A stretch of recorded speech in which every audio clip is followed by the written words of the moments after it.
মসজিদের ইমাম ও জিনের ঘটনা। শান্ত রাত, গ্রাম বাংলার ছোট্ট একটা মসজিদ। চারপাশ নিস্তব্ধ, শুধু মাঝে মাঝে বাতাসে নারকেল পাতার শব্দ। সেই মসজিদে ছিলেন একজন আলেম দ্বীন, নাম হযরত মাওলানা ইউসুফ আহমেদ। তিনি ছিলেন এক আলেম দ্বীন। তিনি দিনের বেলা শিশুদের কোরআন শেখাতেন আর রাতের একা বসে তাহাজ্জুদ, কোরআন তেলাওয়াত, জিকির পড়তেন। গ্রামের মানুষ তাকে খুব সম্মান করত, ভালোবাসত, কারণ তিনি ছিলেন আল্লাহ ভীরু, নেককার ও নিরহংকার একজন আলেম।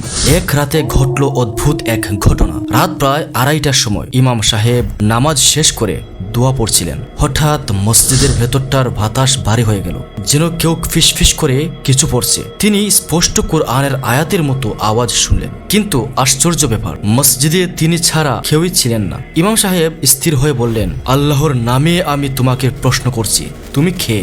সাথে সাথে মসজিদের কোনায় এক ছায়া নড়ে চড়ে উঠল।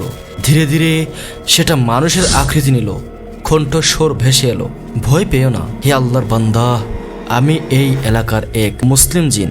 বহু শতাব্দী ধরে এই জায়গায় আছি।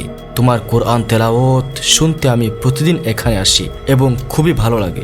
ইমাম সাহেব প্রথমে অবাক হলেও সাহস হারালেন না। তিনি বললেন, যদি তুমি সত্যি মুসলিম জিন হও তবে কালিমায়ে শাহাদাত বলো। জিন সঙ্গে সঙ্গে বলল, লা ইলাহা ইল্লাল্লাহু ওয়াহদাহু লা শারীকা লাহ ওয়া আশহাদু আন্না মুহাম্মাদান আবদুহু ওয়া রাসূলুহু। তখন ইমাম সাহেব কিছুটা শান্ত হলেন। জিন জানালো, বহু বছর আগে এখানে এক দুষ্ট জিনের দল ছিল।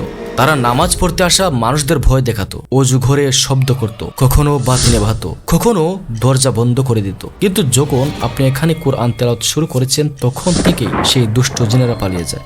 জিন ইমাম সাহেবকে এক অনুরোধ করলো, হে ইমাম, হে আল্লাহর প্রিয় বান্দা, দয়া করে আমার জন্য দোয়া করো, যাতে আমি আমার পরিবার সব সময় ইমানের ওপর থাকতে পারি, কারণ আমাদের জাতির অনেকেই পথভ্রষ্ট হয়ে মানুষকে কষ্ট দেয়। ইমাম সাহেব কোরআনের কিছু আয়াত তেলাওয়াত করে তার উপর ফু দিলেন। আশ্চর্যের ব্যাপার, সঙ্গে সঙ্গে মসজিদের ভেতর থেকে তীব্র সুগন্ধ ছড়িয়ে পড়ল, যেন মেশকের ঘ্রাণ। এরপর থেকে গ্রামের মানুষ লক্ষ্য করলো, যারা রাতে নামাজ পড়তে মসজিদে আসে তারা আর কখনো ভয় পায় না। আগে যেখানে অদ্ভুত শব্দ, ছায়া, দরজার খটখটানি শোনা যেত, সব কিছু একেবারে বন্ধ হয়ে গেল।